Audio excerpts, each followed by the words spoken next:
accrocheurs, sans exclure pour autant les vrais sprinteurs.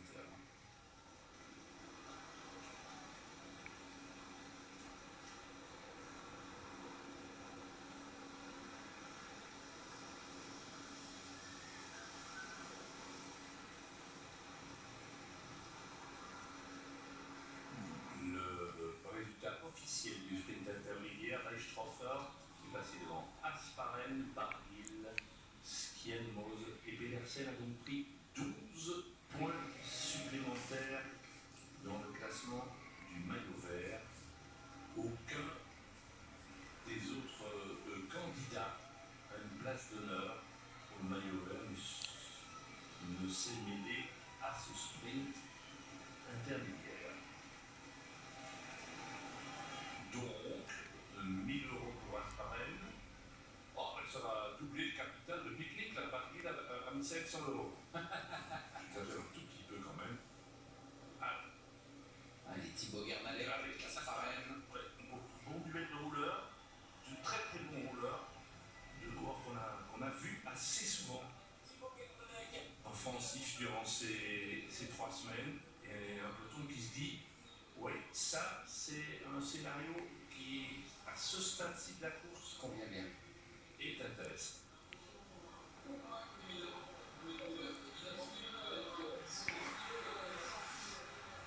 Pinarello, qui n'aura pas réussi à obtenir cette victoire d'étape, un top 10 et quelques bonnes performances de Pidcock sans pouvoir conclure. Top 10 aussi pour l'équipe Total Energy. Je pense que voilà, c'était peut-être pas une évidence pour ces deux équipes de parvenir à placer un homme, même si Pidcock reste quand même un des phénomènes de ce peloton.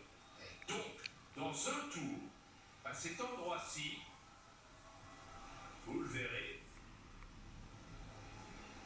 regardez où sont les hommes de tête qui ont quand même 22 secondes d'avance. On va attendre qu'ils y soient avant que je vous en parle, c'est quand même de coller à l'image du peloton. Et ça se voit, c'est la première fois, défilé excepté, qu'on avait véritablement cet œuf. Ouais. Et avec l'équipe. Et Pedersen qui commence à parler. Exactement. On donne des informations. Ouais, et en étant Bernal devant aussi, on se dit que chez Net Company, on a des Ghana, des Vauclin, qui vont peut-être tenter quelque chose aujourd'hui sur un terrain qui pourrait leur être favorable. On va voir comment sont leurs jambes lors de ce 21e jour. Mais clairement, 4 équipiers de Pedersen. Voilà, c'est donc ici on va encore, comme on l'a fait à chaque fois, contourner